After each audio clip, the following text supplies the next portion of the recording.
ইখলাসে এমন মোরে ইয়া ইলাহি। আলহামদুলিল্লাহি রাব্বিল আলামিন ওয়াসসালাতু ওয়াসসালামু আলা সাইয়্যিদিল মুরসালিন আম্মা বা'দ ফাআউযু বিল্লাহি মিনাশ শাইতানির রাজীম বিসমিল্লাহির রহমানির রহিম। সকলে পড়ি আসসালাতু ওয়াসসালামু আলাইকা ইয়া রাসূলাল্লাহ, আসসালাতু ওয়াসসালামু আলাইকা ইয়া হাবিবাল্লাহ,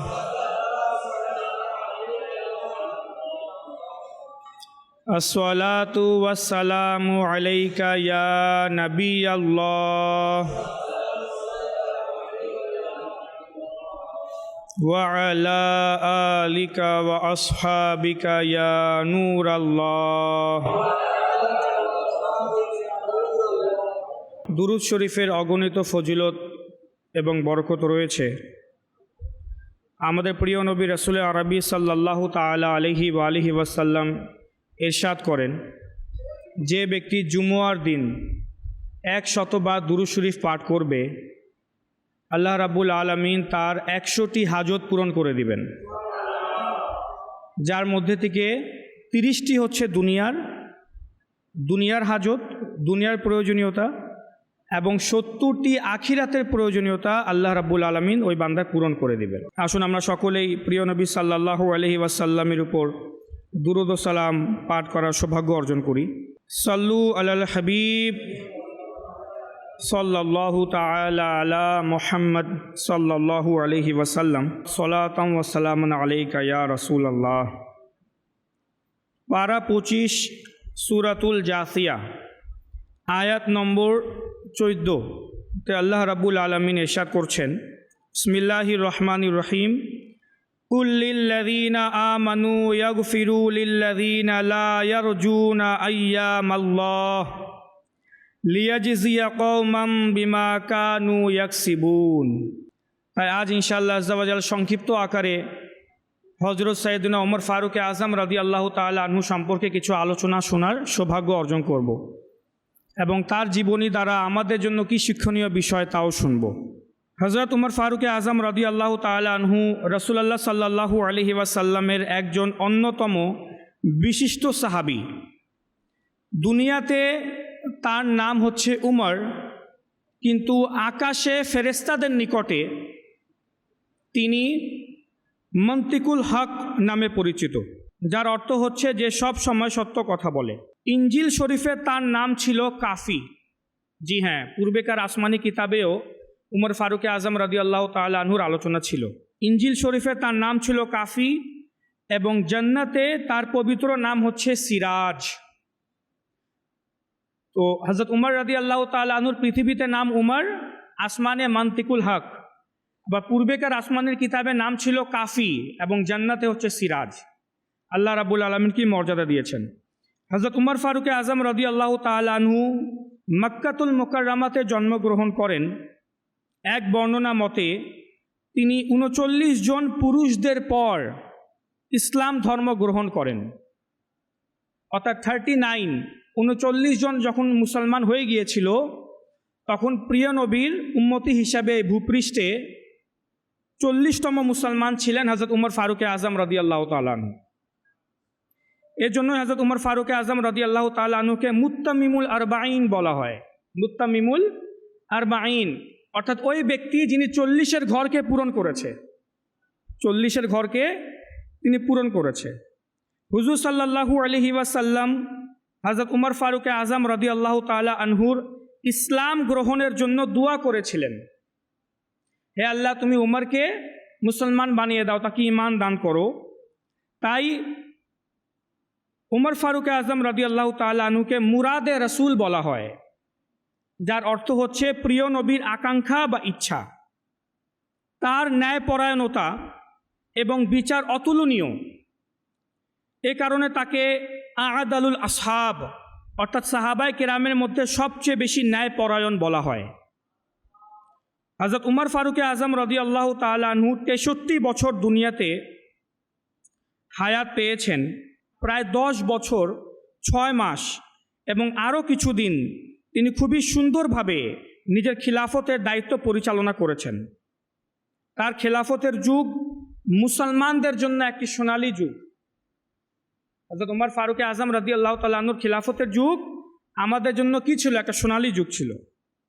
তার ন্যায়পরায়ণতা, রাজত্ব পরিচালনা, উত্তম আচরণ, আল্লাহর ভয়, তাকওয়া ও পরহেজগারিতা, বিনয় এবং নম্রতা ভূপৃষ্ঠে আগত সকল মুসলমানের জন্য বা কিয়ামত পর্যন্ত যত মুসলমান আসবে তাদের সকলের জন্যই উমর ফারুক আজম রাদিয়াল্লাহু তাআলা আনহুর এই সকল গুণাবলী হচ্ছে একটি নমুনা স্বরূপ। উমর ফারুক আজম রাদিয়াল্লাহু তাআলা আনহু যেমন শাসনকর্তা ছিলেন, তিনি যেভাবে খিলাফত পরিচালনা করেছেন, আর এমন অবস্থায় তার উত্তম আচরণ, বিনয় এবং নম্রতা তা দেখার মতো।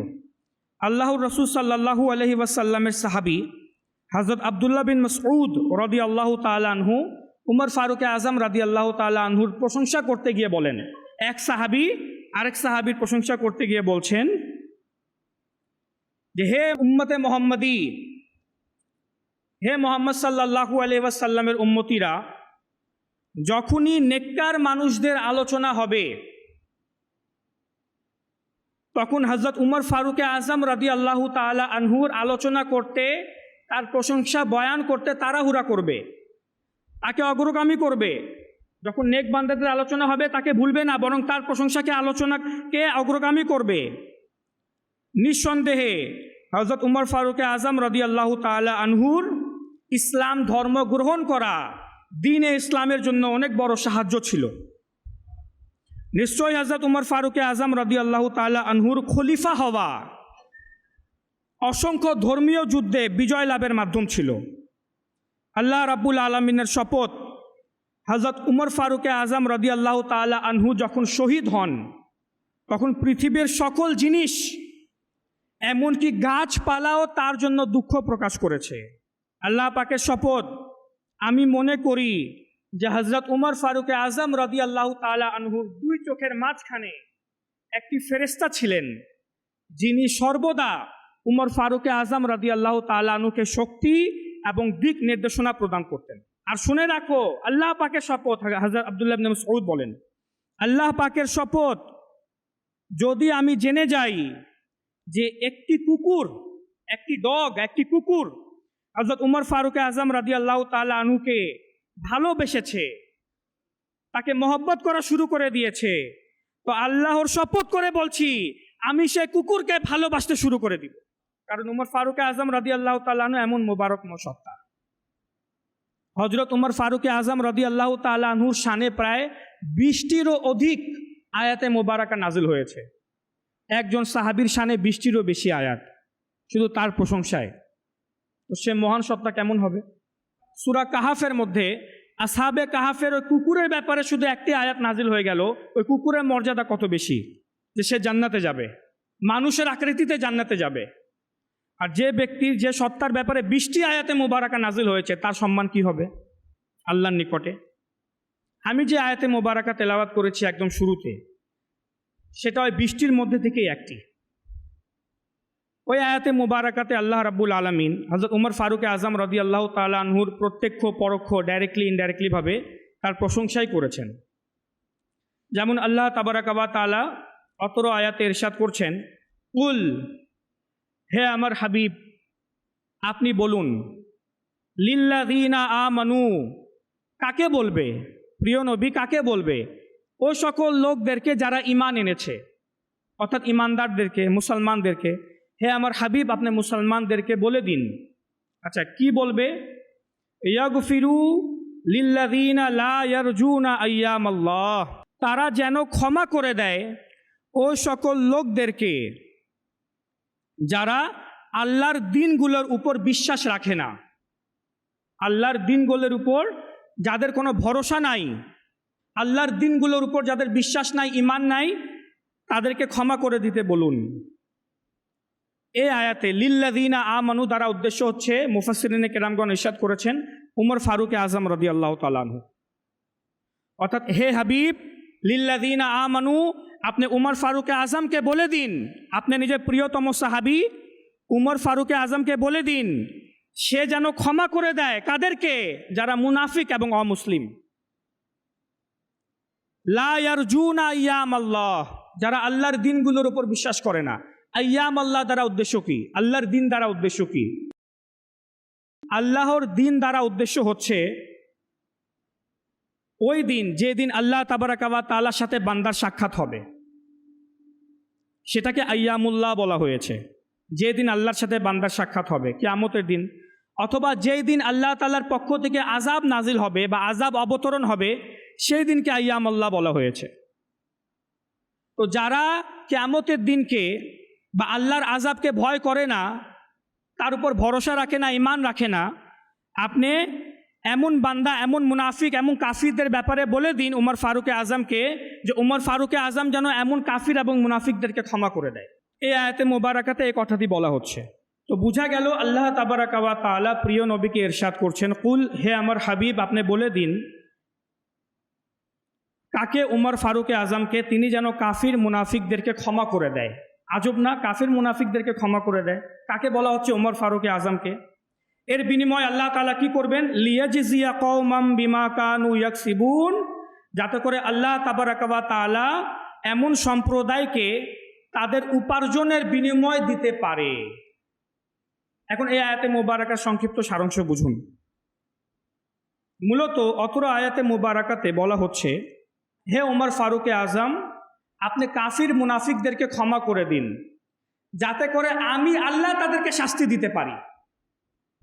আপনি শাস্তি দিয়েন না, আপনি ক্ষমা করে দেন, আমি আল্লাহ তাদেরকে শাস্তি দিব তাদের কৃতকর্মের কারণে। অথবা এই আয়াতে বলা হচ্ছে, আপনি তাদেরকে ক্ষমা করে দিন, তাহলে এর বিনিময় আমি আপনাকে উত্তম প্রতিদান দান করব। উমর ফারুক আজমকে বলা হচ্ছে। অত্র আয়াতে মুবারাকাতে উমর ফারুক আজম রাদিয়াল্লাহু তাআলা আনহুর দুইটি মাহাত্ম্য এবং মর্যাদা বয়ান করা হয়েছে ও একটি হুকুম অর্থাৎ আদেশ প্রদান করা হয়েছে। দুইটি মর্যাদা এবং একটি আদেশ। প্রথমত তো হচ্ছে লিল্লাযীনা আমানু, হচ্ছে উমর ফারুক আজম রাদিয়াল্লাহু তাআলা আনহু, হে আমার হাবিব, আপনি মুসলমানদেরকে বলে দিন। এখানে মুসলমান কে? মুসলমান তো উমর ফারুক আজম রাদিয়াল্লাহু তাআলা আনহু। তো আল্লাহ তাআলা লিল্লাযীনা আমানু শব্দ উমর ফারুক আজমের জন্য ব্যবহার করেছেন। কার জন্য? উমর ফারুক আজমের জন্য লিল্লাযীনা আমানু শব্দ, অর্থাৎ মুসলমানদেরকে বলে দিন, ইমানদারদেরকে বলে দিন, ওই সকল বান্দা যারা ঈমান এনেছে তাদেরকে বলে দিন। তো আল্লাহ তাবারাকা ওয়া তাআলার নিকটে উমর ফারুক আজম রাদিয়াল্লাহু তাআলা আনহুর ঈমানের মহত্ব কত বেশি ছিল, যে আল্লাহ তাআলা উমর ফারুক আজমকে মুমিন বলছেন। হ্যাঁ মুমিন, এ মুসলমান, এর ঈমান কামিল। আর হে হাবিব, আপনি নিজে কামিল মুমিনকে বলে দিন যেন কাফির মুনাফিকদেরকে ক্ষমা করে দেয়, এদেরকে তো শাস্তি আমি দিব, অথবা আমি তাকে প্রতিদান দান করব উমর ফারুক আজমকে। বুখারী শরীফের হাদিসে মুবারাকা, একদা প্রিয় নবী সাল্লাল্লাহু তাআলা আলাইহি ওয়া আলিহি ওয়াসাল্লাম সাহাবায়ে কেরামদেরকে একটি ঘটনা শোনালেন। ঘটনাটি কি? ঘটনাটি হচ্ছে, প্রিয় নবী সাল্লাল্লাহু আলাইহি ওয়াসাল্লাম নামাজ শেষ করে সাহাবায়ে কেরামদের দিকে ঘুরে বসলেন এবং ইরশাদ করেন, একদা এক লোক একটি গরু হাঁকিয়ে নিয়ে যাচ্ছিল। হঠাৎ সে এটির পিঠে চড়ে বসলো এবং ওই গরুকে প্রহার করতে লাগলো, মারতে লাগলো গরুকে। তখন গরুটি বলে উঠলো, জি হ্যাঁ, গরু বলে উঠলো, আমাদেরকে এই কারণে সৃষ্টি করা হয় নাই যে তুমি প্রহার করবে আমাদেরকে সৃষ্টি করা হয়েছে চাষাবাদের জন্য। সে গরু উত্তর দিল, আমাকে চাষাবাদের জন্য সৃষ্টি করা হয়েছে। এটা বুখারী শরীফের হাদিস। প্রিয় নবী সাল্লাল্লাহু আলাইহি ওয়াসাল্লাম যখন এই ঘটনাটি বললেন, তো সাহাবায়ে কেরামগণ বলে উঠলেন সুবহানাল্লাহ। সাহাবায়ে কেরামগণ বললেন, গরুও কথা বললো ইয়া রাসূলুল্লাহ। তখন প্রিয় নবী সাল্লাল্লাহু আলাইহি ওয়াসাল্লাম ইরশাদ করেন, হ্যাঁ, এই ঘটনাকে আমি নিজে বিশ্বাস করি। কে বলছেন? প্রিয় নবী। ওই ঘটনাতে যে গরু কথা বলল, এই ঘটনাকে আমি নিজে বিশ্বাস করি, উমর এবং আবু বকরও বিশ্বাস করে। অথচ উমর এবং আবু বকর সিদ্দিক রাদিয়াল্লাহু তাআলা আনহুমা তখন ছিলেন না। বুখারী শরীফের এই হাদিসে এই বাক্য রয়েছে যে উমর ফারুক আজম এবং আবু বকর সিদ্দিক ওই মজলিসে তিনি উপস্থিত ছিলেন না। কিন্তু প্রিয় নবী বললেন যে আবু বকর এবং উমরও এই কথাকে বিশ্বাস করে। অতঃপর আবার প্রিয় নবীর সাথে সাথে আরেকটি ঘটনা স্টার্ট করলেন যে এক রাখাল একদিন তার ছাগল পালের মাঝে অবস্থান করছিল। এমন সময় একটি চিতাবাঘ পালে ঢুকে একটি ছাগল নিয়ে গেল। রাখাল সেই বাঘের পিছনে ধাওয়া করে কোনোভাবে ছাগলটিকে উদ্ধার করে নিল। তখন সেই দুর্বল বাঘ যেহেতু দুর্বল ছিল, সে দুর্বল বাঘটি বলল, তুমি ছাগলটি আমার থেকে কেড়ে নিয়ে গেলে সেই দিন কি করবে যেদিন আমার থেকেও হিংস্র প্রাণীরা তোমার ছাগল পালকে ঘেরাও করে নেবে? এই ঘটনা শোনার পর সাহাবাই কেরাম আবার বললেন, সুবহানাল্লাহ, ইয়া রাসূলুল্লাহ, চিতাবাঘও কথা বলে? বাঘও কথা বললো, তাও মানুষের ভাষায়, আরবিতে। তো প্রিয় নবী সাল্লাল্লাহু আলাইহি ওয়াসাল্লাম ইরশাদ করেন, হ্যাঁ, এই ঘটনাকে আমিও বিশ্বাস করি। কে বললেন? প্রিয় নবী। এই ঘটনাকে আমি বিশ্বাস করি এবং আবু বকর ও উমরও বিশ্বাস করে। ফাইন্নী উমিনু বিহাদা ওয়া আনা ওয়া আবু বকর ওয়া উমর। এই কথাকে আমি, আবু বকর এবং উমর, আমরা তিনজনই বিশ্বাস করি। এই হাদিসে মুবারাকা রিওয়ায়াত করার পর উলামায়ে কেরামগণ এবং মুহাদ্দিসিনে কেরামগণ ইরশাদ করেন যে এই হাদিস দ্বারা বোঝা গেল যে আবু বকর সিদ্দিক এবং উমর ফারুকে আজম রাদিয়াল্লাহু তাআলা আনহুর ঈমানের মহত্ব প্রিয় নবীর নিকটে কত বেশি। প্রিয় নবী তাদের ঈমানকে কত প্রাধান্য দেন।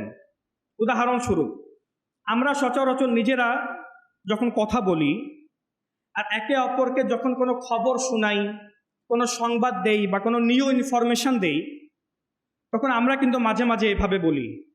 আপনি জানেন, যে ব্যক্তি কোনো অপর মুসলমান ভাইকে পরিপূর্ণ সালাম দিবে, আসসালামু আলাইকুম ওয়া রাহমাতুল্লাহি ওয়া বারাকাতুহু, আল্লাহ রাব্বুল আলামিন তাকে 30টি নেকি প্রদান করবেন।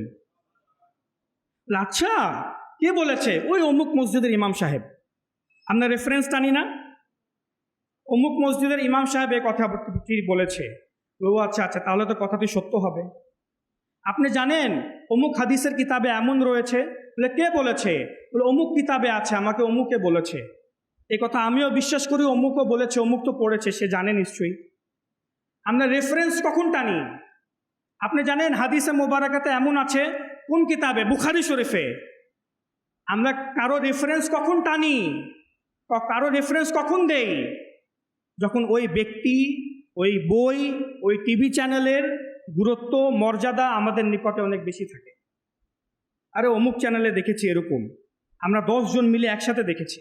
আপনি জানেন? বলে কি এরকম এরকম হয়েছে, অমুক জায়গায় খুব বড়ভাবে বন্যা এসেছে। আপনাকে কে বলছে? আমরা তো জানি না, এখানে তো প্রচণ্ড গরম। বলে হ্যাঁ, অমুক দেশে এমন বন্যা এসেছে, সব ডুবে গেল। বলে কোথায় পেলেন? বলে আমরা 5 জন মিলে একটা টিভি চ্যানেলে দেখেছি। এই কথাকে আমিও দেখেছি, আবু বকরও দেখেছে, আব্দুস সালাম ভাইও দেখেছে, ওরাও জানে। তো রেফারেন্স কখন টানি? কাদের টানি? যাদের প্রতি আমাদের বিশ্বাস অনেক বেশি, যাদের মর্যাদা, যাদের গুরুত্ব আমাদের নিকটে বেশি। তো প্রিয় নবী যখন একটি ঘটনা বললেন আর সাহাবায়ে কেরামগণ বিস্মিত হয়ে যখন বললেন, আচ্ছা ইয়া রাসূলুল্লাহ, এমনও হয় পশু পাখি কথা বলে? তখন প্রিয় নবী ইরশাদ করেন, হ্যাঁ, এই কথাকে আমি বিশ্বাস করি, আবার উমর আর আবু বকরও বিশ্বাস করে।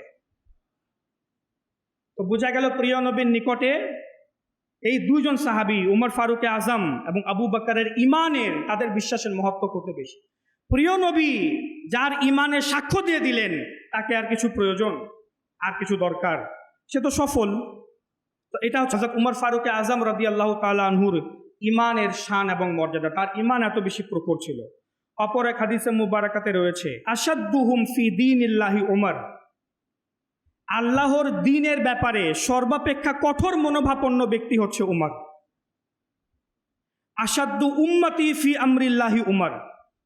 আমার উম্মতের মধ্যে আল্লাহর হুকুম আকামের ব্যাপারে সবচেয়ে বেশি কঠোর হচ্ছে হযরত উমর ফারুক আজম রাদিয়াল্লাহু তাআলা আনহু। এমন ছিলেন উমর ফারুক আজম রাদিয়াল্লাহু তাআলা। দ্বীনের ব্যাপারে নো টলারেন্স। যেখানে আল্লাহর হুকুম আহকামের ব্যাপারে কোনো চলে আসবে, জায়েজ নাজায়েজের বিষয় চলে আসবে, তিনি সেখানে কোনো ছাড় দিতেন না। এটা ওমর ফারুক আজম রাদিয়াল্লাহু তাআলা আনহুর অনেক বড় একটি কোয়ালিটি ছিল, তিনি ছাড় দিতেন না। অথচ আমাদের সমাজে এমন অনেকেই আছে, দ্বীনে ইসলামের ব্যাপারে যাই হয়ে যাক না কেন, কোনো আসা যাওয়া যায় না, চোখের সামনে বেহায়াপনা হচ্ছে, চোখের সামনে নাজায়েজ কাজ হচ্ছে, হারাম কাজ হচ্ছে, দিনকে বদনাম করা হচ্ছে, ইসলামকে বদনাম করা হচ্ছে, কোনো সমস্যা নাই, যা হওয়ার হোক। কিন্তু নিজের ব্যক্তিগত, নিজের চিন্তা চেতনার বিপরীত যদি কোনো কিছু চোখের সামনে হয়ে যায়, আমরা উঠে পড়ে লেগে যাই। কেন হলো এরকম? উঠে পড়ে লেগে যাই, কেন হয় এরকম? বিবাহের অনুষ্ঠানে যদি আমাদের চিন্তা চেতনার বিপরীত কোনো কিছু ঘটে, আমরা সম্বন্ধ ভেঙে ফেলি, বিয়া করব না, এ বিয়াতে আমি রাজি না। কেন? আমার মেন্টালি, আমার মাইন্ড অনুযায়ী কাজ হয় নাই, আমি যা প্রস্তাব রেখেছিলাম সে অনুযায়ী কাজ হয় নাই। কেন সোনার আংটি দেওয়া হয় নাই? কেন গলার চেন দেওয়া হয় নাই? আমি বিয়েই করব না, বাদ সব। এরকম অবস্থা আমাদের। আর আমাদের চোখের সামনে হারাম কাজ হচ্ছে, দ্বীন ইসলামকে লাঞ্ছিত করা হচ্ছে, আমাদের কোনো আসা যাওয়া যায় না।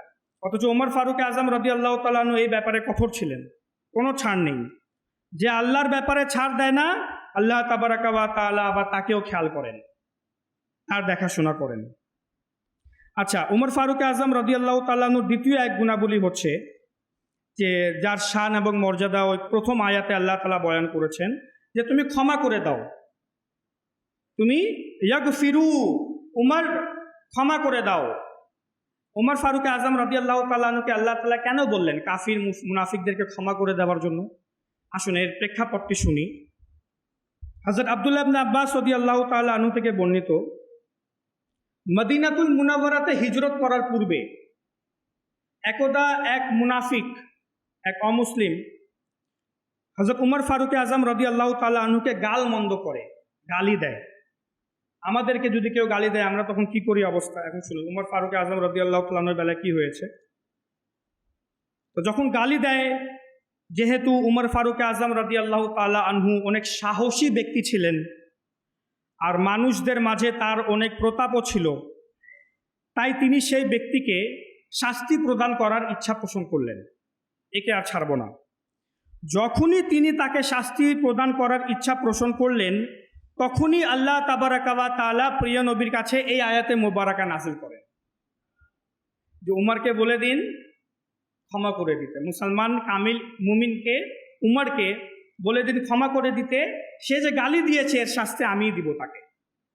আল্লাহ রাব্বুল আলামিন ইরশাদ করেছেন। অনুরূপভাবে হযরত উমর ফারুক আজম রাদিয়াল্লাহু তাআলা আনহুর শাসনামলে যখন তিনি খলিফা ছিলেন, এক ব্যক্তি একটি অপরাধ করল, যার কারণে উমর রাদিয়াল্লাহু তাআলা আনহুর দরবারে তাকে উপস্থিত করা হয়।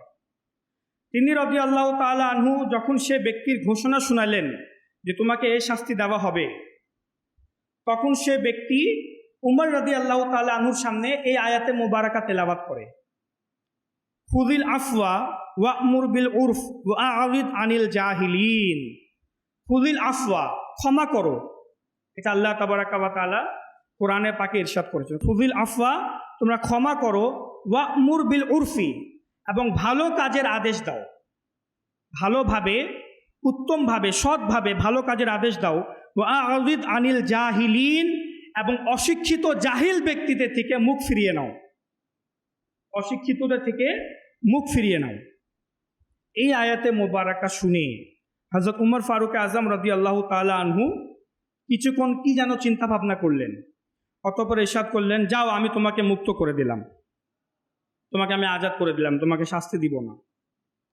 অনুরূপভাবে একবার উমর ফারুক আজম রাদিয়াল্লাহু তাআলা আনহু নিজের সিংহাসনে বসেছিলেন, এমত অবস্থায় এক ব্যক্তি এসে উমর ফারুক আজম রাদিয়াল্লাহু তাআলা আনহুকে মন্দ কথা বলতে লাগলো, আপনি এমন, আপনি এমন, আপনি শাসন করতে পারেন না, আপনার আচরণ ভালো না। এটা বুখারী শরীফের হাদিস।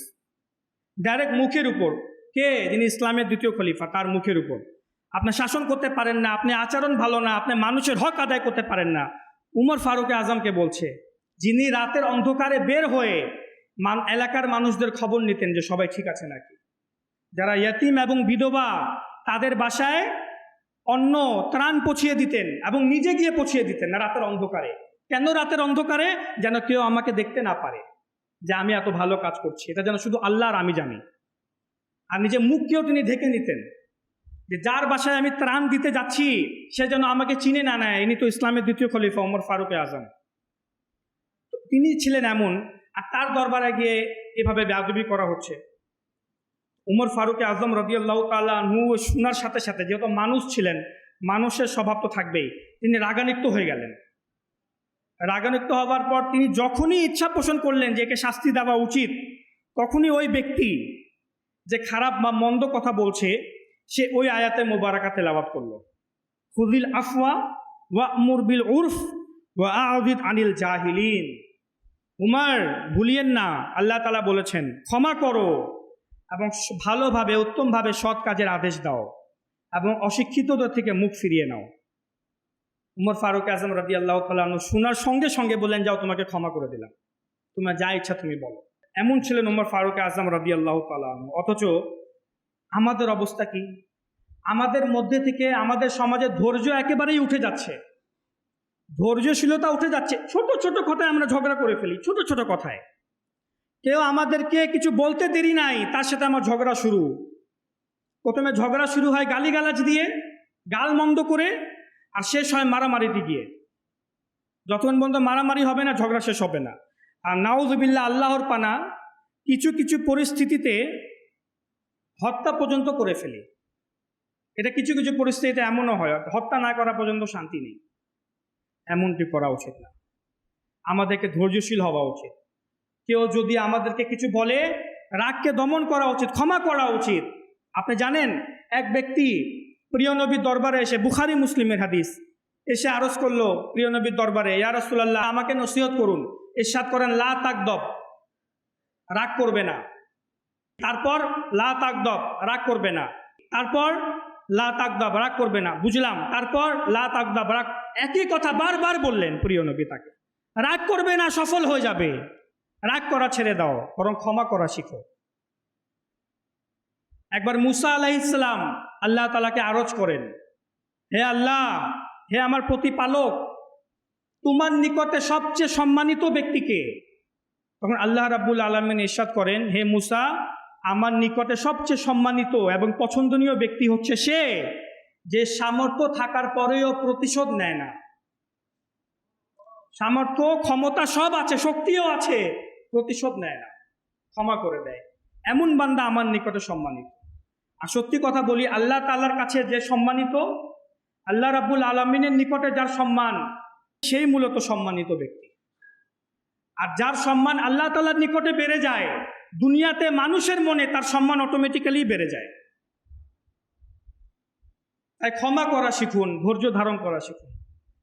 এটা আল্লাহ তাবারাকা ওয়া তাআলা আমাদেরকে কোরআনে পাকেও ইরশাদ করেছেন যে আমরা যেন নিজেদের রাগকে দমন করি এবং অপর মুসলমানকে ক্ষমা করি। প্রিয় নবীর অসংখ্য হাদিসে মুবারাকা আছে ক্ষমা করার ব্যাপারে। আর হযরত উমর ফারুক আজম রাদিয়াল্লাহু তাআলা আনহু ইসলামের দ্বিতীয় খলিফা, শাসনকর্তা হওয়া সত্ত্বেও তিনি ক্ষমা করে দিতেন, ধৈর্য ধারণ করতেন। আর ক্ষমা করার জন্য ধৈর্য লাগে, ধৈর্য। ওই ধৈর্যটা আমাদের মধ্যে থেকে শেষ হয়ে যাচ্ছে। এটাকেই নিয়ে আসতে হবে, আবার ফিরিয়ে নিয়ে আসতে হবে সে ধৈর্যটাকে। কেউ বলেছে তাতে আমার কি?